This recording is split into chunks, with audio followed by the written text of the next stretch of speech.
네, 현재 시간 2시 17분을 지나가고 있습니다. 오늘 시장의 특징주 상황실 통해서 자세하게 이야기 나눠보도록 하겠습니다.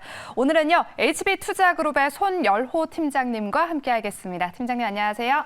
안녕하십니까. 네, 처음 뵙겠습니다. 처음 뵙겠습니다. 오늘 잘 부탁드릴게요. 우리 시청자분들을 위해서 또 저를 위해서 오늘 우리 팀장님의 투자 인사이트 제가 쏙쏙 가져가 보겠습니다. 제가 아는 만큼 다 말씀드려보도록 하겠습니다. 기대해 네, 주세요. 먼저 기대 많이 해주시고요. 그럼 첫 번째 상황실로 넘어가 보겠습니다. 먼저 첫 번째 상황실은요, 고려 아연입니다.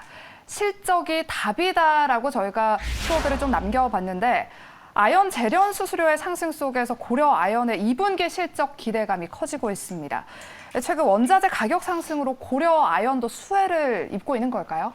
네, 우선 다들 아시는 내용이죠. 이제 주가는 실적에 비례한다라는 네. 부분인데 이제 어떤 실적에 대한 향상이 이제 원자재 가격이나 재련 수수료에 따라서 발생했었는데 그에 대해서 안정적인 관점의 리포트들이 나오고 있고 그러한 리포트를 토대로 이제 외인과 견이 긍정적으로 반응을 해주고 있기 때문에 충분히 좀 자신 있게 좀 수혜를 입을 수 있을 것 같다라고 판단되고 있고요. 실제로 긍정적 리포트가 나왔는데 외인과 견이 팔고 있다라고 하면은 재료 소멸론에서 눌림목을 기다리는 게 좋겠지만 뒤에서 말씀드리겠지만 긍정적 리포트에 외인과 견이 긍정적으로 동조하고 있으니까 어떤 단가 관리나 좀 52주 신고가를 갱신하고 있는 부분이 좀 부담스러우시더라도 수급과 앞으로의 향후 성장성이 좋으니까 좀 긍정적으로 보셔도 좋지 않을까? 그렇게 좀 말씀드려보도록 하겠습니다. 네, 팀장님께서는 고려 아연에 대해서 긍정적으로 바라봐도 괜찮겠다라고 의견을 주셨는데요.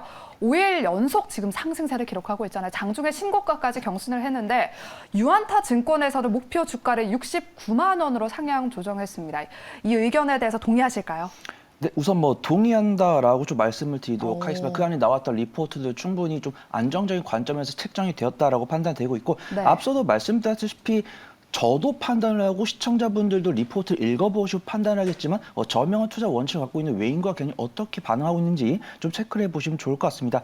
우선은 지금 앵커님께서 말씀해 주신 부분들 외에도 이제 키움증권이나 하이투자증권이나 유안타 증권에서 리포트를 공통적으로 발표했었는데 내용들은 대동소이합니다. 이런 재련 수수료가 발생하면서 2분기부터 지속적 실적 향상이 될 것으로 판단되고 그를 바탕으로서 매수 의견을 유지하되 목표가는 키움증권 같은 경우는 76만 원, 하이투자증권 같은 경우는 71만 원, 유안타 증권 같은 경우는 69만 원을 설정하면서 이런 목표가 상향에 따라서 외인과 견이 차익실을 하는 것이 아니라 그들도 꾸준하게 매수를 하고 있기 때문에 긍정적으로 좀 바라보셔도 좋을 것 같다라고 판단되는데 여기에 지금 한 줄 평이랑 따라가도 되는지 투자 의견을 말씀해 해달라고 하실 것 같은데 맞나요? 네, 혹시? 맞아요. 한 줄 평과 투자 의견까지 같이 부탁드릴게요. 네, 당황하지 않고 말씀드리도록 하겠습니다. 우선 한 줄 평은 이렇게 준비해 보도록 하겠습니다. 경제 TV 보시다 보면 광고에서 많이 나오더라고요. 뭐가 달라도 다르겠죠? 라는 문구가 있었습니다. 주인데 조로 나갔네요. 아, 그렇군요. 약간 좀 사투리를 방지하신 것 같습니다. 네. 그래서 제가 모르겠다라는 관점으로 말씀드린 게 아니고 정말 제가 계속적으로 말씀드리면서 실적의 성장성, 안정성, 저평가 매력도, 이슈, 수급 동향 이 5가지를 모두 다 합격을 하는데 시청자분들께 조금 부담스러워하실 수 있던 것은 52주 신고가를 기록하고 있다는 부분입니다. 하지만 이걸 달리 본다라고 하면은 52주 신고가를 기록하면서 그 위로 올라간다라고 하면 더 이상 저항을 내볼 수 있는 물량이 나올 가능성이 없고 이런 물량 소화를 외인과 견이 대신 해줬기 때문에 그만큼 이 구간을 지켜줄 가능성이 높고 하방이 단단하다라고 판단할 수가 있겠습니다. 그래서 매수가는 제가 62만 원을 설정을 해왔고요. 손절가는 57만 원을 기록을 해왔는데 추가 매수가다라고 보시면 좋을 것 같고 목표가는 70만 원을 잡고요. 크게 걱정하실 필요가 없는 종목입니다. 업종 대비 저평가 매력들을 갖고 있고요. 자산 기준으로도 저평가 매력도 갖고 있고 배당 수익률도 3.3%를 주고 있는데 주주총회에서 나온 발언을 참고해 보면 앞으로도 배당 수익률을 더욱더 올릴 가능성이 있기 때문에 안정적으로 접근할 수 있는 종목이 아닐까 그렇게 좀 말씀드려 보도록 하겠습니다. 네, 우리 팀장님께서 유안타 증권의 목표 주가보다 10,000원 조금 더 상향해서 목표가는 70만 원 제시해 주셨고요. 손절가는 하방이 단단하다라고 57만 원으로 제시해 주셨습니다. 그렇다면 원자재 가격 상승으로 이번에 상반기 실적 좀 기대해 볼 만한 종목은 무엇을 꼽을 수 있을까요? 네, 우선 제가 앞서 말씀드렸다시피 고려아연 하나 공격할 것이 없는 종목인데 52주 신고가를 기록하고 있는 것이 좀 부담되는 시청자분들 계신다라고 하면 그쵸, 맞아요. 풍산을 좀 접근을 해보시면 좋을 것 같습니다. 우선은 고려 아연 같은 경우는 이름 그대로 아연 관련 종목이지만 풍산은 이제 구리 관련 종목이다라고 좀 말씀드리도록 할게요. 풍산도 동일하게 증권사 리포트가 나왔습니다. 올해도 안정적인 실적을 내놓을 것으로 전망이 된다라고 이야기를 하고 있고요. 전기동, 구리 가격 상승과 양원 방산 수출로 인해서 그런 실적 향상세가 전망된다라고 나오고 있습니다. 우선 고려아연과 풍산은 동일하게 업종 대비 저평가 매력도를 갖고 있고요.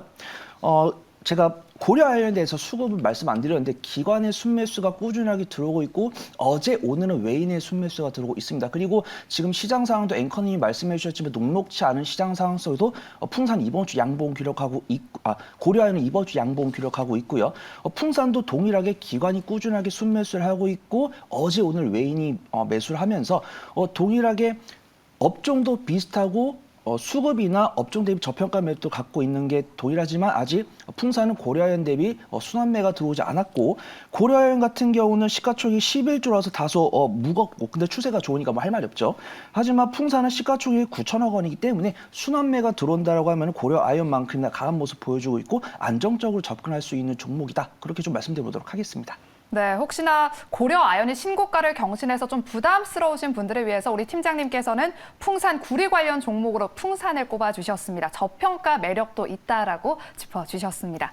그럼 이제 두 번째 상황실로 넘어가 보도록 하겠습니다. 두 번째 상황실은요, 바로 LG 에너지 솔루션입니다. 또 배터리 화재라고 저희가 남겨봤습니다. 배터리 화재 위험으로 미국 당국의 조사를 받고 있습니다. 무슨 일인지 좀 자세하게 설명해 주실까요? 네, 아마 뉴스를 살펴보신 분들은 아시겠지만 워낙 유명해서 맞아요. 모르시는 분이 안 계실 듯한데 제가 간략하게 좀 다시 한번 설명을 좀 드리도록 하겠습니다. 오늘 처음 나온 뉴스는 아니고요. 작년 상반기에 한번 발목을 잡았던 이슈이고 그에 따른 후속 조치가 오늘 좀 발현이 되었다라고 좀 판단하시면 될 것 같습니다. 미국 자동차 안전규제 당국이 전기차 화재 위험과 관련해서 LG 에너지솔루션이 제조한 전기차 배터리를 조사하겠다고 밝혔는데요. 사측에서는 이런 이슈가 자동차 업체가 리콜을 실시할 경우에는 후속 조치로 해당하는 당연한 절차이기 때문에 크게 걱정하실 필요가 없다라고 하고 추가적인 이슈는 없을 것으로 판단하고 있습니다. 그래도 이런 이슈가 발생했기 때문에 사실상 시청자분들 조금 두려워하실 수가 있는데 우선 LG 에너지솔루션의 차트를 보더라도 오늘은 크게 지수 대비 시장 대비 좀 견고한 모습 보여주고 있고요. 저는 이러한 이슈를 토대로 외인과 기관이 어떻게 생각하고 있냐를 좀 판단해 보시면 좋을 것 같지만 현재 오늘 2시 가수업 수급을 기준으로 했을 때 외인은 순매도세가 나오고 있지만 그 금액은 크지 않은 것으로 판단되고 있고요. 기관은 이런 이슈가 나옴에도 불구하고 꾸준하게 이어서 순매수를 이어주고 있기 때문에 이런 이슈가 뭐 부정적인 투심을 영향을 줄 수 있는 것은 맞지만 크게 걱정하실 필요 없고 그래도 혹시라도 LG 에너지솔루션 좀 안정적으로 접근하실 분이라고 한다면 오늘은 굳이 아니더라도 내일이나 내일 모레 다시 본다라고 하면은 안정적으로 접근할 수 있는 종목이다. 그렇게 좀 말씀드려보도록 하겠습니다. 네, LG 에너지 솔루션 오늘 화재 이슈가 나오면서 오늘은 조금 주가가 밀리고 있는데 그래도 최근에 테슬라가 1100슬라를 좀 달성하면서 2차 전지, 우리나라 2차 전지 종목들도 들썩거렸잖아요. 이제 2차 전지 대장주의 귀환이라고 봐도 괜찮을까요? 2차 전지의 기환은 한 저번 주쯤에 진행이 된 것 같고 일단 네. LG 에너지솔루션이나 삼성 SDI발 긍정적 이슈가 나고 수급도 굉장히 좋습니다. 그에 따라서 이제 좀 소재나 부품 관련 종목들의 차별화 종목 장세가 좀 차근차근 이어지지 않을까 그렇게 좀 판단되고 있습니다. 네, 알겠습니다. 네, 말씀해 주시죠. 어제 종가 기준으로 1100슬라가 맞는데 오늘은 이제 중반에 밀렸기 때문에 1000 후반 슬라다라고 저는 좀 부르고 싶습니다. 간략하게 뉴스 찾아보신 분들 아시겠지만 1분기에 인도 차량이 31만 대 이상이 될 것이면서 앞으로도 추가적인 실질 향상에 대한 기대감이 발생하면서 어제 테슬라가 $1,100 이상에서 종가 마무리하는 모습 보여줬고 그로 인해서 LG 에너지솔루션이나 삼성 SDI, 에코프로, BM 등 셀 업체들이 부각되는 모습 보여주고 있고요. 뒤에서 말씀드리겠지만 오늘은 좀 연준 의장 이제 발언 때문에 좀 적극적인 금리 인상 시사에 좀 성장주들이 다소 주춤하면서 오늘 이제 1000 후반 슬라로 밀리는 모습 보여줬지만 확실히 2차 전지 테슬라를 기점으로 해서 2차 전지 관련 종목들이 저평가 국면으로 들어갈 수 있다는 리포트가 꾸준하게 나오고 있고 그에 흔들리지 않고 외인과 기관이 저점을 주어가는 모습 보여주고 있기 때문에 확실히 좀 당황스러우실 수도 있겠지만 크게 걱정하실 필요는 없고 차분하게 저렴하게 살 수 있는 투자 전략을 짜보면 좋을 것 같다. 그렇게 좀 말씀드려보도록 하겠습니다. 네, 2차 전지 관련 종목들의 주식들을 보유하신 분들께서는 크게 뭐 걱정할 필요는 없다라는 의견을 주셨습니다. 그렇다면 이번에도 주인공은 셀이 아닌 소재일까요? LG 에너지 솔루션 투자 의견, 우리 손 팀장님의 투자 의견은요? 네, 제가 뭐 이렇게 뭐 아부를 하는 성격이 아닌데 네. 우리 현 앵커님이 이제 방송에서 뵀었는데 이제 대기실에서만 뵙다 이렇게 맞아요. 케미를 맞추는 건 처음인데 네. 혹시 아이유 닮았다는 소리 안 들으시나요? 저 아이유 닮았나요? 시청자분들 의견에 맡기도록 하겠습니다. 네, 그래서 제가 준비한 한 줄평입니다. 금요일에 만나요 라고 한 줄평을 지어봤습니다. 우선 LG 에너지 솔루션은 사실 언제든지 매수를 해도 되는 종목이고 오늘 좀 투심이 살짝 흔들릴 수 있는 이슈가 나옴에도 불구하고 기관은 꾸준하게 매수를 하고 있기 때문에 굳이 뭐 오늘 굳이 사셔도 되겠다고 했지만 아니 이런 이슈가 나왔는데 사라고 한단 말이야. 이런 분들까지도 제가 챙겨드리기 위해서 이번 주 금요일 오후에 매수를 해보시면 좀 좋을 것 같다라고 좀 말씀을 드리도록 하고요. 원자재 가격 반등에 따라서 어떤 보수적인 관점으로 증권사설 리포트를 발생하지만 사실은 실질적인 재무가치 향상폭은 이런 완성 배터리 관련 종목들보다는 이제 소재 부품 관련 종목들이 강세에 볼 수 있거든요. 그런 부분들, 그런 종목들 소개해드릴 수 있는 시간이 오면 제가 또 말씀을 드리도록 하고 오늘은 LG 에너지 솔루션에 대해서 좀 말씀을 드리도록 하겠습니다. 제가 기술적 분석을 통해서 미리 가격대를 말씀드리면은 그 가격대로 사셔도 되시고 조금 무섭다라고 하시는 분들은 이 한 줄평대로 이번 주 금요일 오후에 발목을 담가 보시면 좋을 듯합니다. 매수가는 제가 44만 원을 설정을 해왔고요. 손절가는 박스코 하단부위 42만 원을 설정을 해드리는데 추가 매수가로 설정해 주시면 좋을 것 같고 목표가는 제가 48만 원을 제가 저번 주에 말씀드렸다고 하더라고요. 그래서 제가 48만 유지하도록 하고 다음에 추가적으로 말씀드릴 기회는 분명히 있을 테니까 그때 또다시 말씀드려보도록 하겠습니다. 네, 지금 채팅창이 난리가 났습니다. 아이유를 제가 봤을 때 우리 팀장님께서 한 줄평에 금요일에 만나요라고 하셔서 약간 그냥 아이유라고 얘기하신 것 같은데 여러분들 아이유가 더 예쁩니다. 네, 진정하시고요. 오늘 LG 에너지 솔루션 목표가 48만 원 제시해 주셨고요. 손절가는 42만 원으로 제시해 주셨습니다. 그럼 세 번째 상황실로 바로 넘어가 보도록 하겠습니다. 세 번째 상황실은요. 바로 삼성전자입니다. 외국인들이 탈출하고 있습니다. 많은 분들이 궁금해하실 것 같은 종목인데 이야기 나눠보도록 하겠습니다. 간밤에 미국 반도체 지수가 급락했습니다. 이유는 뭘까요? 우선 뭐 개장 방송 지켜보신 분들은 아시겠지만 제가 다시 한 번 더 좀 요약해서 좀 말씀을 드리도록 하겠습니다. 네. 우선 오늘 뉴욕 증시 마감 결과를 보면은 이제 다우 같은 경우 약보합권에서 마감을 했는데 나스닥 지수는 2.26% 하락을 했고요. 필라델피아 반도체 지수는 4.53% 하락을 했습니다. 오늘 연준 부의장이 지명된 레이너드 이사의 긴축 발언에 따른 영향으로 좀 풀이가 되는데요. 기존 7회 정도로 예상되었던 금리 인상을 9회에서 10회까지 늘릴 수 있도록 하고 5월을 기점으로 이제 대차 대주표 축소를 시작으로 더욱 빠르게 긴축을 진행하겠다고 밝혔습니다. 상당히 내용이 어려운데 제가 좀 쉽게 좀 풀어드릴게요. 금리를 올리고 시장에 풀어놓은 유동성 자금을 빠르게 좀 회수를 하겠다라는 이야기인데요. 금리가 오르면 대출 이자가 오르고 부채 비율이 높은 기업들, 그다음에 차입을 해서 경영을 하는 기업들은 좀 기업 경영에 부담이 될 것입니다. 그리고 금리 인상은 보통 우리나라보다 미국이 먼저 진행을 하거든요. 그에 따라서 금리가 먼저 오르게 되면은 달러화가 강세를 이루고 원화는 약세가 이루면서 원달러 환율이 올라갑니다. 그에 따라서 수출의 의존도가 높은 우리 기업들은 단기적으로 부담감에 작용할 수 있기 때문에 우선 외인과 기는 선발적으로 좀 빠져나가는 모습들이 보여주고 있는데요. 반도체 업황에 대한 이야기는 뒤에서도 말씀드릴 것이고 저 아닌 다른 전문가분들도 많이 말씀해 주실 건데 저 역시도 반도체 섹터를 뭐 단기 트레이딩하고자 접근하신 분들 안 계실 것이기 때문에 그쵸, 네. 이번 기회에 좀 저렴하게 살 수 있는 기회가 아닐까 그렇게 좀 말씀드려보도록 하겠습니다. 네, 우리 손 팀장님께서는 오히려 이번 기회에 조금 싸게 매수할 수 있는 기회로 봐도 괜찮겠다라는 의견을 주셨습니다. 1분기 실적 발표를 앞두고 계속해서 이렇게 외국인이 매도를 하고 있는데 외인들의 매도 실적 부담 때문일까요? 아니면 국내 증시 셀 행렬 때문일까요? 그래도 1분기 실적 어닝 서프라이즈라는 이야기가 있던데 왜 이렇게 팔까요?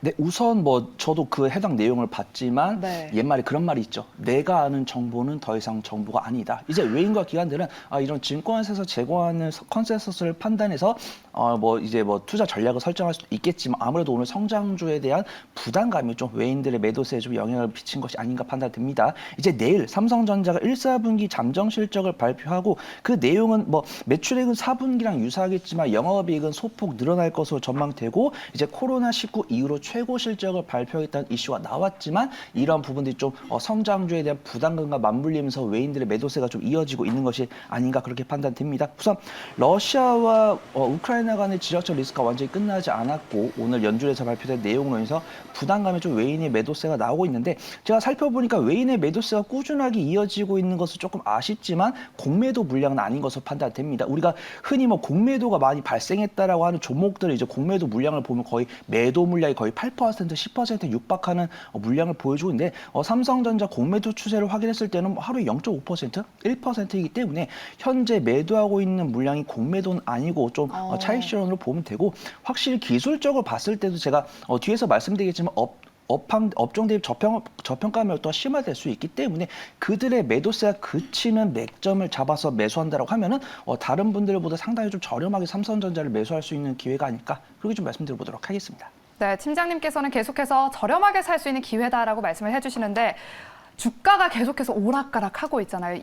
이와 더불어서 반도체 전망에 대해서도 이야기들 오락가락하고 있는데 우리 팀장님의 투자 의견 한 줄 평과 함께 가격 전략까지 한번 들어보도록 할게요. 네, 한 줄 평부터 좀 말씀드리도록 하겠습니다. 한 줄 평은 의심하면 지는 거야라고 말씀드렸습니다. 굉장히 강력하게 말씀드렸는데요. 우선 업황의 개선 기대감에 대해서는 꾸준하게 말씀을 드리고 있습니다. 시점을 정확하게 맞출 수는 없죠. 그래서 증권사에서 발표하는 리포트를 토대로 저는 빠르면 2분기 후반 늦어도 3분기 전반부에는 좀 업황 개선이 될 것이다라고 전망되고 있는데 사실상 이런 금리 인상 횟수나 긴축에 대한 심화가 발생한다라고 하면은 이러한 반등 맥점 시기가 늦어지면 늦어지지 빨라지진 않거든요. 그렇기 때문에 이 삼성전자를 가지고 단기 트레이딩 하겠다는 분은 좀 지양을 해드리겠지만 삼성전자를 좀 저렴하게 살 수 있는 기회다라고 제가 말씀드린 부분에 동조를 하시는 분이라고 하면은 내가 삼성전자를 매수해서 2분기 후반부나 3분기 전반부에 매도를 해야지라는 투자 관점을 가지고 있다가 손 팀장이 이야기한 대로 우리가 알 수 없는 체계적인 위험이 나왔기 때문에 3분기 중반 이후에 청산을 해보자라는 관점으로 좀 접근해 보시면 좋을 것 같습니다. 우선은 삼성전자가 어떤 이슈가 나오고 어떤 수급 동향이 나온다라고 해서 감히 삼성전자 사면 안 됩니다라고 말하는 전문가도 없을 겁니다. 네. 돌맞을 가능성이 있죠. 그렇기 때문에 삼성전자를 저렴하게 살 수 있는 기회로 보시면 좋을 것 같다라고 말씀드리고요. 네. 매수가는 68,000원. 그리고 손절가는 64,000원을 설정을 해드리겠지만 추가 매수가다라고 좀 말씀을 드리도록 하고요. 목표가는 76,000원을 잡고서 다시 한번 말씀드릴 기회가 올 것 같습니다. 그때 다시 말씀드려보도록 하겠습니다. 네, 의심하면 지는 거야. 삼성전자 목표가 76,000원 제시해 주셨고요. 손절가는 64,000원으로 대응해 보시기 바랍니다. 이렇게 HB투자그룹의 손열호 팀장님과 함께했습니다. 팀장님 고맙습니다. 감사합니다.